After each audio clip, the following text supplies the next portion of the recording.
अस्सलाम वालेकुम। आज हम जो टॉपिक डिस्कस करने जा रहे हैं वो है विटामिन सी। अब हमारे फैट सोल्यूबल विटामिन्स तो कंप्लीट हो गए हैं, अब हम पढ़ेंगे वाटर सोल्यूबल विटामिन्स। तो विटामिन सी को आप वाटर सोल्यूबल विटामिन भी कहते हैं, क्योंकि वाटर सोल्यूबल विटामिन्स में सिर्फ दो आते हैं, विटामिन सी और विटामिन बी, जिसकी आगे फर्दर टाइप्स होती हैं विटामिन की। अच्छा, विटामिन सी का दूसरा नाम आप एस्कॉर्बिक एसिड भी ले सकते हैं।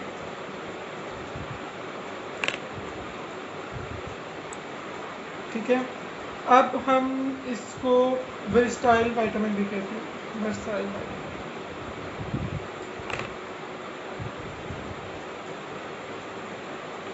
अच्छा, अब विटामिन सी की केमिस्ट्री के बारे में हम जानना चाहेंगे। ठीक है, केमिस्ट्री इसकी हम देखेंगे। सबसे पहले आपने याद रखना है कि ये एल एस्कॉर्बिक एसिड की फॉर्म में होती है।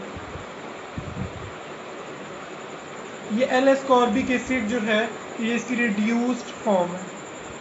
ठीक है, अब इसको आपने ऑक्सीडाइज्ड फॉर्म में कन्वर्ट करना है, तो इसमें से आपने 2 हाइड्रोजन निकल जाएंगे। ठीक है, तो इसकी जो ऑक्सीडाइज्ड फॉर्म है D hydro L ascorbic acid में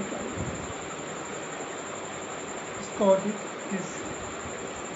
ठीक हो गया, ये इसकी हो गई ऑक्सीडाइज्ड फॉर्म।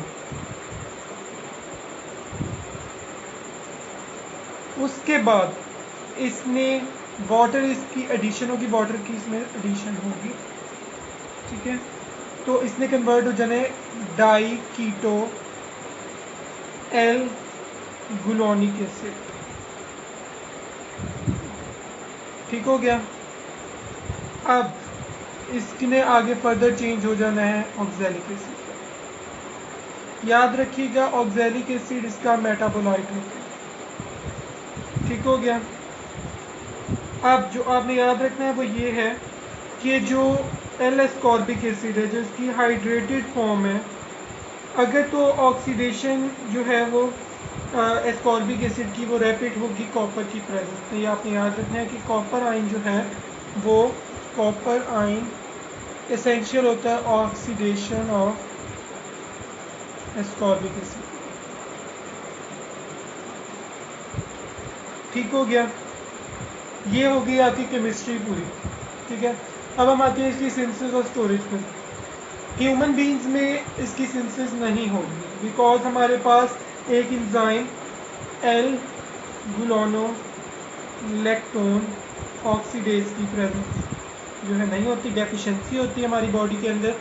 इसलिए ये एंजाइम जब नहीं होगा तो वो एस्कॉर्बिक एसिड को ब्रेक नहीं कर पाएगा, इसलिए ये हमारी बॉडी में प्रेजेंट नहीं होता, मतलब ये सिंथेसिस हमारी बॉडी इसको नहीं कर सकती। अब स्टोरेज आपने याद रखनी है कि इसमें लिवर में स्टोर होना होता है। ठीक है, और जो बात ये है कि हमारी बॉडी के अंदर, सॉरी ये बात आप भूल जाए कि ये लिवर में स्टोर होता है, ये बॉडी में स्टोर होता ही नहीं है, क्योंकि सिंथेसिस ही नहीं हो रही तो बॉडी में स्टोर होता ही नहीं है। ठीक हो गया, अब आपने इसके मेटाबोलाइट्स जो हमने देखे, एक ऑक्सैलिक एसिड को है और एक दूसरा डाई कीटो एल गुलोनिक एसिड, ये भी इसका मेटाबोलाइट है। ये दोनों पेपर में पूछी जाती बातें, ये एमसीक्यू में। अब हम आते हैं आरडीए पर, इसकी रिकमेंडेड डाइटरी अलाउंस पर, जो एक दिन में 60 से 70 मिलीग्राम जो है इसको लेना चाहिए पर डे लेना चाहिए। ठीक है, अगर आप इससे कम लेंगे या इससे ज़्यादा लेंगे तो इसकी डेफिशिएंसी या एक्सेस हो जाएगी। अब हम आते हैं डाइटरी सोर्सेज की तरफ। डाइटरी सोर्सेज सिट्रस फ्रूट्स सबसे मेन है जो इसका सोर्स है। इस पर स्टार लगा रहा हूँ कि ये बहुत इंपॉर्टेंट है। यही चीज़ अगर आप याद रखते हैं तो ये आपको कवर होता है। और एक और बात याद रखिएगा, मिल्क, जो लोग कहते हैं ना मिल्क में विटामिन सी होता है, तो वो गलत कहते हैं। विटामिन सी जो है वो मिल्क में बहुत कम मिकदार में होता है और ना होने के बराबर। ठीक है, पुअर सोर्स। अब हम आते हैं डेफिशिएंसी सिम्टम्स में। डेफिशिएंसी सिम्टम्स देखने से पहले हम बायोकेमिकल फंक्शंस देखेंगे। ठीक है, सबसे पहला फंक्शन कोलेजन की फॉर्मेशन में इसका रोल है कि ये जो है कोलेजन की फॉर्मेशन में पोस्ट ट्रांसलेशनल मॉडिफिकेशन करवाता है हाइड्रोक्सिलेशन, मतलब ये हाइड्रोक्सिलेशन करवाता है प्रोलीन और लाइसिन की। उनको देखिए जैसे प्रोलीन है और लाइसिन है, इनको हाइड्रोक्सी प्रोलीन और हाइड्रोक्सी लाइसिन में चेंज करता है। ठीक है, हाइड्रोक्सी प्रोलीन और हाइड्रोक्सी लाइसिन में इसने चेंज करना है with the presence of enzyme hydroxylase. ठीक है, हाइड्रोक्सिलेज एंजाइम होता है जो इसको एड करता है। ठीक है, दूसरे नंबर पर आपको एक और बात इसके बारे में आपको पता होनी चाहिए कोलेजन फॉर्मेशन में, कि ये जो हाइड्रोक्सी प्रोलीन और हाइड्रोक्सी लाइसिन है, इन्होंने क्रॉस लिंकेजेस की फॉर्मेशन करवानी है। क्रॉस लिंकेजेस की, क्रॉस लिंकेजेस, एक मिनट, क्रॉस लिंकेज फॉर्मेशन और स्ट्रेंथ प्रोवाइड करनी टू कोलेजन। ठीक हो गया, सो ये इंपॉर्टेंट चीज़ है। अब हम आते हैं दूसरे नंबर पर, बोन फॉर्मेशन में इसका रोल है। बस इतना याद रखने कि ये बोन की फॉर्मेशन में रोल प्ले करता है। थर्ड नंबर पर आपको पता होना चाहिए आयरन और हीम मेटाबॉलिज्म में इसका रोल है, हीमोग्लोबिन की फॉर्मेशन में इसका रोल है। ठीक है, कि इसने जो है फेरस फॉर्म में आयरन को रहने देना, आयरन को इसने फेरस फॉर्म में रहने देना, फेरस फॉर्म में। ठीक है, और फेरेटिन की फॉर्मेशन भी करवानी है इसने, फेरेटिन की फॉर्मेशन। ठीक है, उसके अलावा इसका ये रोल है कि ये हीमोग्लोबिन में अब इसका क्या रोल है कि इसने मेथमोग्लोबिन को हीमोग्लोबिन में कन्वर्ट करना, एक ये है। और दूसरे नंबर पर इसने हीमोग्लोबिन को कन्वर्ट करना होता है बाइल पिगमेंट्स के अंदर, डिग्रेड करना होता है, मतलब हीमोग्लोबिन ने अपने आप को डिग्रेड कर लेना है किसमें, बाइल पिगमेंट्स में। तो ये 3 फंक्शंस हो गए। उसके बाद हम आते हैं ट्रिप्टोफान मेटाबॉलिज्म में। असल में ये पार्ट है सेकेंड ईयर का, लेकिन आपने इसमें बस जो चीज़ याद रखनी है वो ये है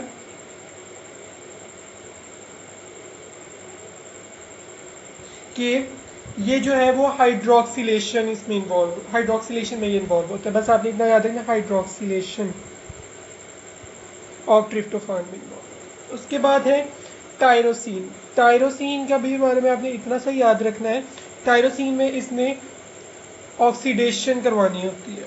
ठीक है, ऑक्सीडेशन,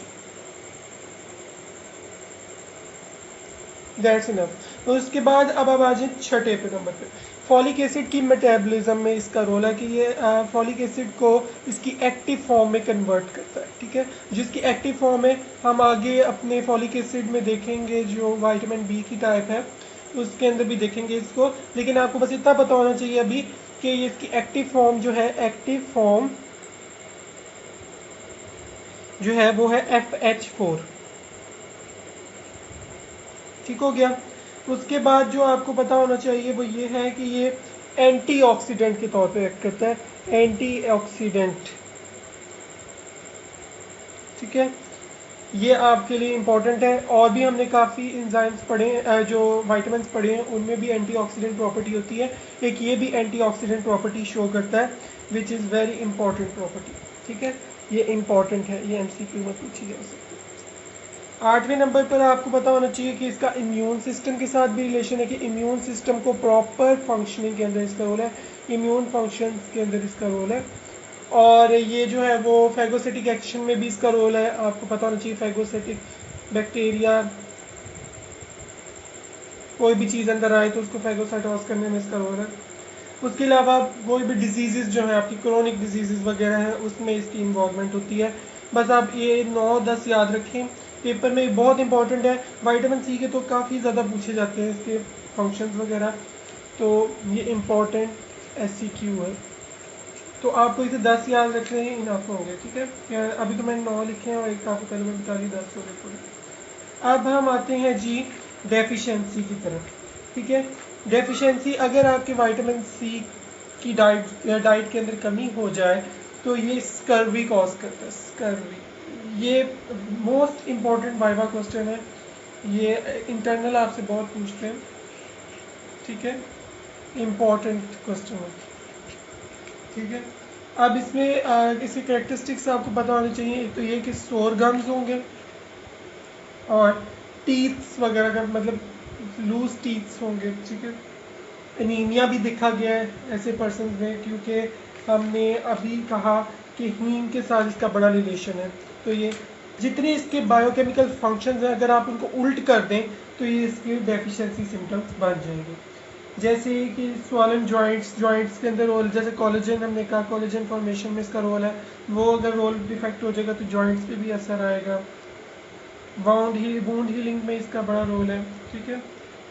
और आपने जो इसके अंदर याद रखना वो है ऑस्टियोप्रोसिस में, क्योंकि हमने कहा बोन्स का है मसला हो जाए तो फिर वो काफ़ी प्रॉब्लम्स आती हैं। अब जो एक चीज़ आपने याद रखनी वो ये है कि मोस्ट ऑफ द सिम्टम्स जो हैं जो इसके होते हैं वो एक तो इसकी एंटीऑक्सीडेंट प्रॉपर्टी की वजह से होते हैं, एंटीऑक्सीडेंट प्रॉपर्टी ना हो, और दूसरे नंबर पर होते हैं कोलेजन की एबनॉर्मेलिटीज़ की वजह से। इसके अलावा आपको पता होना चाहिए कि अगर इसकी ओवरडोज हो जाए तो इतना इसका साइड इफ़ेक्ट नहीं है एज सच जितना पिछलों का हमने देखा, क्योंकि वाटर सोल्यूबल है। वाटर सोल्यूबल है तो यूरिन के जरिए एक्सक्रीट आउट हो जाएगा। लेकिन एक चीज़ आपने याद रखनी कि अगर पहले पुराने वक्तों में ये बात देखी गई है कि जिस बंदे को ये देखा गया कि प्योर कॉमन कोल्ड होता है उसकी ट्रीटमेंट में देखा गया, लेकिन ऐसे जिसके बाद में सर्च हुई तो पता लगा कि इसका ऐसे कोई रोल नहीं है। हाँ, ये कुछ डिजीज़ वगैरह की ल्यूकोसाइट फंक्शन इसका होता है, ल्यूकोसाइट फंक्शन है, इस वजह से ये कुछ डिजीज़ वगैरह जो है उनकी क्योरिंग में इंपॉर्टेंट है। कुछ लोग जो है वो विटामिन सी लेते रहते हैं कॉमन कोल्ड वगैरह में, वूंड हीलिंग वगैरह में, ट्रॉमा वगैरह होता है उसमें लेते रहते हैं, ठीक है। तो एक ये पता लग गया ल्यूकोसाइट फंक्शन का हमें इसके अंदर पता लगा, और ये पता लगा कि ये जो है वो सम कॉमन डिजीज़ में इसको इनटेक आप करते रहते हैं। उसके अलावा ये कि नॉन टॉक्सिक है ये।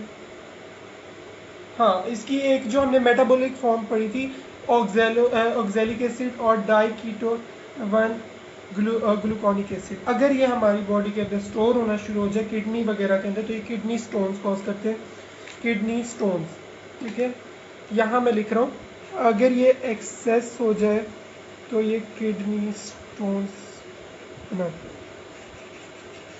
ठीक हो गया। उसके बाद जो आपको लास्ट में पता होना चाहिए वो ये है कि जो ऑक्सीडाइज फॉर्म है स्कॉर्बिक एसिड की, डीहाइड्रो स्कॉर्बिक एसिड, ये भी टॉक्सिक फॉर्म होती है। ये अगर आपसे पेपर में कोई पूछे, वैसे पूछता है ऐसा कोई नहीं है, लेकिन अगर आपसे कोई पूछ ले तो आपने कहना है ये भी टॉक्सिक फॉर्म है, ठीक हो गया। और ये भी हमने देख लिया कि excess of everything is bad, ठीक है। सो यहाँ तक हमारा विटामिन सी कवर हो जाएगा। ये इतना काफ़ी है जितना आपको मैंने समझा दिया, इससे ज़्यादा करने की ज़रूरत नहीं है। Thank you, thanks for watching.